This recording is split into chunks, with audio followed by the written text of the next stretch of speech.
میں نہ تم سے یہ کہتا ہوں کہ میرے پاس اللہ کے خزانے ہیں، اور نہ یہ کہ میں غیب جانتا ہوں، اور نہ یہ کہتا ہوں کہ میں فرشتہ ہوں، اور نہ ان لوگوں کی نسبت جن کو تم حقارت کی نظر سے دیکھتے ہو یہ کہتا ہوں کہ اللہ ان کو بھلائی یعنی اعمال کی جزا نہیں دے گا۔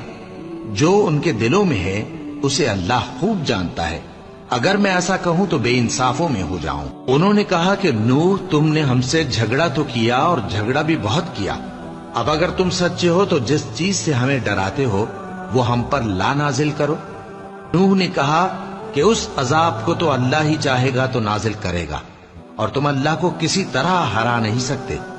اور اگر میں یہ چاہوں کہ تمہاری خیر خواہی کروں اور اللہ یہ چاہے کہ تمہیں گمراہ رہنے دے تو میری خیر خواہی تم کو کچھ فائدہ نہیں دے سکتی۔ وہی تمہارا پروردگار ہے اور تمہیں اسی کی طرف لوٹ کر جانا ہے۔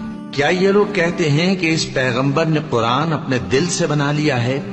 کہہ دو کہ اگر میں نے